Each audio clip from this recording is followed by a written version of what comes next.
Christmas special. Men's clothing. Suitably dressed. The lounge suit, battle dress of the world's businessman, is 150 years old, possibly. Business and politics are full of surprises and a near certainty. Whether they are politicians, bankers or trade union leaders, men nearly always meet other men in suits. The uniform of capitalism has conquered more of the globe than capitalism itself. When Barack Obama first visited Hu Jintao, paramount leader of the People's Republic of China, the men were clad in near-identical dark blue suits, white shirts and red-spotted ties. It has become a symbol of conformity. Suit was the chosen insult of hippies to describe a dull establishment man. The garment has been ostentatiously rejected by Silicon Valley titans like Steve Jobs of Apple, Mark Zuckerberg of Facebook, and Sergey Brin of Google. Yet the business suit has an exciting and mysterious history that should give wearers a tingle of pleasure every time they put one on. It is a garment born out of revolution, warfare, and pestilence. The suit still bears the marks of this turbulent past, as well as the influence of Enlightenment thinking, sporting pursuits, and a Regency dandy. In the year that may well mark the 150th anniversary of the suit, it seems a shame that no celebrations were held in its honour. The pattern was cut in the middle of the 17th century. To maintain an image of what is now called austerity Britain after a plague outbreak in 1665 and the Great Fire of London a year later, Charles II ordered his courtiers to dress in simple tunics, shirts and breeches. This was a profound reversal. Monarchs had long imposed sumptuary laws preventing hoi polloi from dressing too grandly. Forcing the elite to dress modestly suggested that power and place were no longer to be marked by yards of lace and frills. Even as court fashion took another turn towards flamboyance, the sombre three-piece look endured in smart society. The emerging mercantile class adopted it, as did landed aristocrats, who spent much of their time on their country estates rather than at court. Sobriety of colour gained further ground after the French and American revolutions. The simplified lines and palette of post-revolution gentlemen's wear, blue, grey, white and buff, were themselves based on the English country gents' attire of dark coat, riding breeches and boots. By the end of the 18th century, London had become the centre of gentlemen's tailoring. In part, this was the result of happenstance. English artisans skilled at working the heavier wool fabrics, similar to modern suit material, that are best suited to the British climate, were joined by an influx of foreign tailors displaced by the Napoleonic Wars. Their skills, honed making uniforms for continental fighters, with designs themselves based on British cavalry uniforms, added a new dash to London tailoring. Then a social climber called George Beau Brummel began to weave the strands together. He took an odd route to the pinnacle of fashion. As Ian Kelly explains in his 2005 biography, Brummel befriended the Prince Regent by using part of an inheritance to buy a commission in his 10th Light Dragoons. Though the Prince fancied himself as a military man, the regiment was a plaything, more fashion accessory than fighting unit. The Prince, who took the throne as George IV, lived a high life of drinking and mistresses, but was also a cultured patron of the arts, who commissioned the elaborate and ornate Brighton Pavilion. Brummel's trips to buy his blue, white and silver uniform for the Prince's regiment brought him into close contact with London's finest tailors, and he began to develop ideas. After leaving the army to live on the rest of his inheritance, Brummel pioneered the notion that fabric, cut and silhouette were what made a gentleman's attire. He also outraged popular opinion with the novel idea of bathing once a day, and in hot water. This pared-down style earned Brummel and his fashion-conscious contemporaries the label of a dandy. The modern understanding of the term to mean a fashion peacock is a misconception. Brummel believed that if people turn to look at you on the street, you are not well dressed. The practice of fitting cloth closely to the human form rather than draping it around the body was new. As fashion historians point out, medieval linen armourers had long made padded undergarments that fitted beneath suits of armour, reducing a little the discomfort of wearing plates of steel. But the Enlightenment and neoclassicism brought tightly fitted clothing to the surface. In an attempt to emulate Greek statues of naked men, Brummell commissioned figure-hugging trousers and coats. He used plain colours to focus attention on form and line, ushering in what Mr. Kelly calls the tyranny of monochrome. When the Prince Regent swapped his flamboyant wardrobe for Brummell's stripped-down style, it spread across London and beyond. Brummell is credited in some quarters with inventing modern trousers, a garment more widespread even than the suit, and with a provenance equally hard to pin down.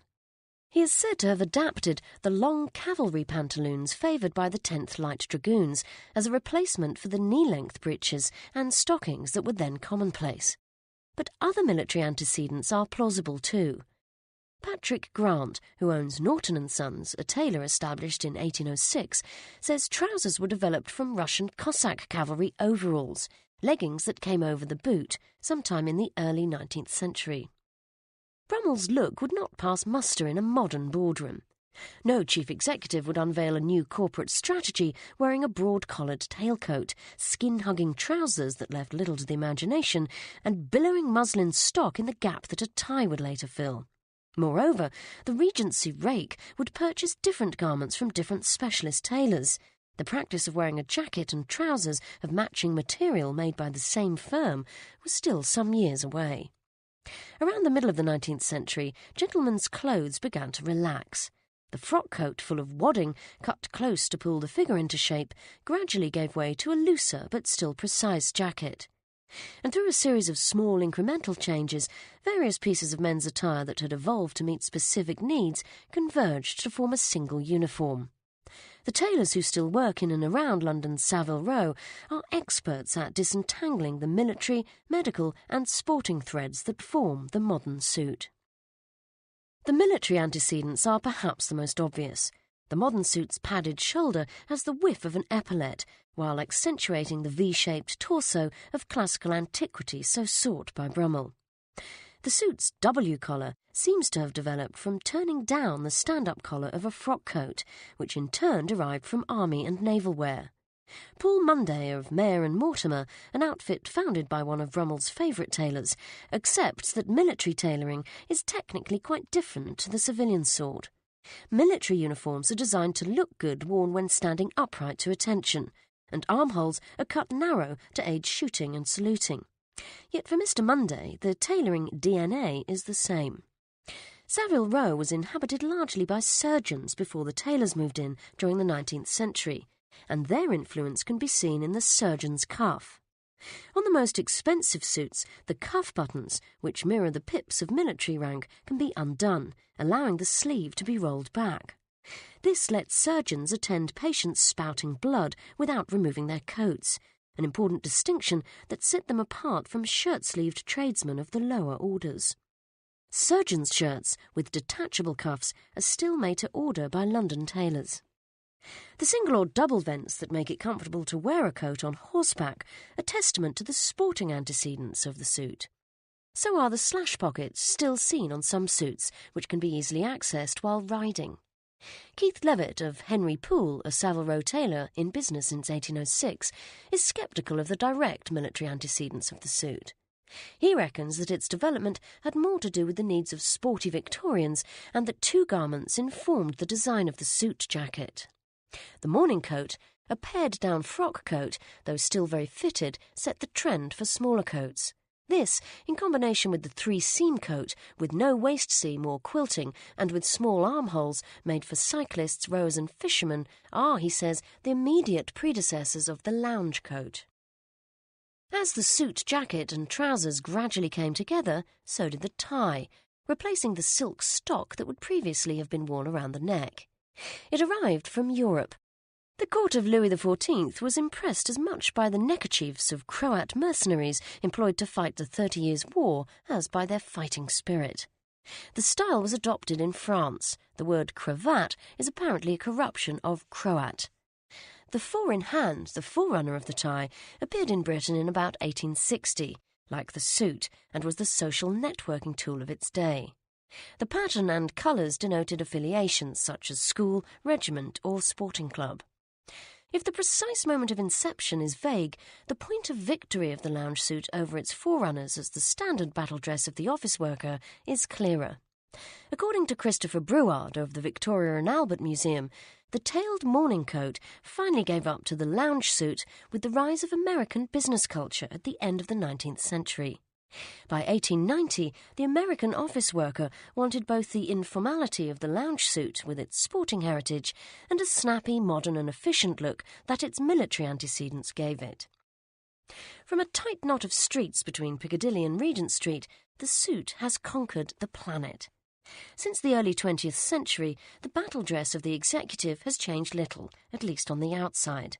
Colours and cuts come, the fashion a decade ago was for 4-button jackets, and go. Yet the modern world has transformed the suit's interior. Pockets for train and bus tickets appeared with the commuter. Pen pockets and pockets for mobile phones have followed. Mr. Monday has fielded inquiries about internal pockets to hold an iPad. No problem, he says. They're not so very different to the large hair pockets on the inside of field coats worn by country gents that will hold birds and rabbits felled with a shotgun. Savile Row has changed too. The custom of the British upper classes, civilian and military, has tailed away as that class has shrivelled. But at Anderson and Shepherd, in business for over a century, Prince of Wales is scrawled in marker pen on a nondescript brown box beneath a cutting table. Within are offcuts of clothing ordered by the current heir to the British throne, used for repairs. Royal patronage is a useful draw for the new breed of customers from the Middle East and Russia, whose oligarchs and sheikhs think nothing of ordering a big batch of bespoke suits starting at £3,000, that's $4,700 each.